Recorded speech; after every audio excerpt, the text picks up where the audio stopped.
Saya ingin memberikan beberapa contoh mudah bagaimana SOP ini hendak dilaksanakan.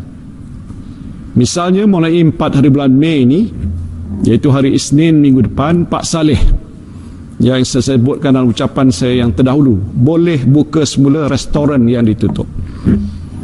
Jadi dalam sehari dua ini Pak Saleh boleh pergilah ke restoran untuk bersihkan restoran, bersihkan pinggan, sudu, periuk dan lain-lain alat memasak, susun meja dan kerusi dan beli stok barang-barang mentah.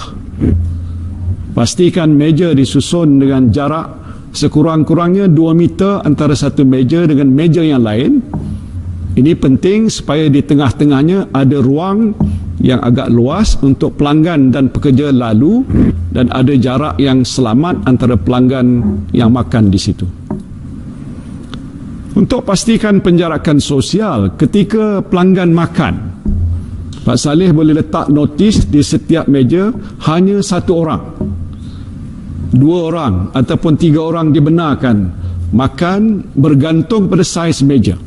Kalau meja kecil mungkin 1 orang ataupun 2 orang saja dibenarkan, biasanya 4 orang. Kalau meja besar mungkin 3 orang atau 4 orang, biasanya 8 orang. Ini Pak Saleh kena tentukan.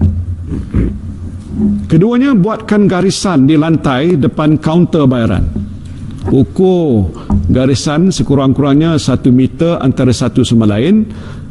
Inilah untuk memastikan pelanggan beratur dengan jarak sekurang-kurangnya 1 meter di depan ataupun di belakang pelanggan yang lain ketika mereka hendak membuat bayaran. Ketiganya, sebagaimana biasa, sediakanlah hand sanitizer di kaunter bayaran. Pelanggan yang dah bayar boleh gunakan hand sanitizer ini untuk bersihkan tangan. Sediakan jugalah sabun ataupun hand wash yang mencukupi di tempat basuh tangan. Ketiganya, beli penyembur pembersih meja yang mencukupi. Setiap kali selepas pelanggan makan, beritahu pekerja supaya bersihkan meja cepat-cepat sebelum pelanggan lain duduk di situ.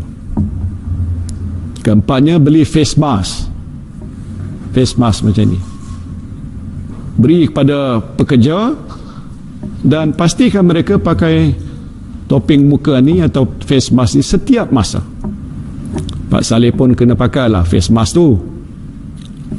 Kelima, pada hari pertama restoran dibuka, seboleh-bolehnya periksa suhu badan pelanggan sebelum dia dibenarkan masuk ke restoran.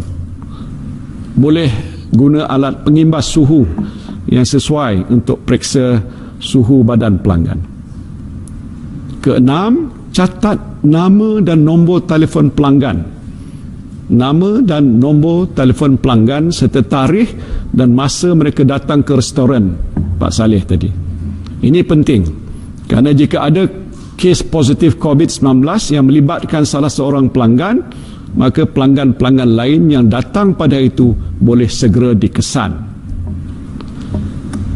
Jadi sebenarnya banyak kerja yang Pak Saleh kena buat sebelum boleh buka semula restoran. Semua ini penting ialah untuk pastikan supaya tiada pelanggan Pak Saleh yang terkena jangkitan COVID-19. Pemilik restoran, food truck dan gerai makan yang lain pun mesti buat perkara yang sama. Kalau semua dah buat begini, pelanggan-pelanggan boleh datang makan di restoran atau beli makanan dengan rasa selamat.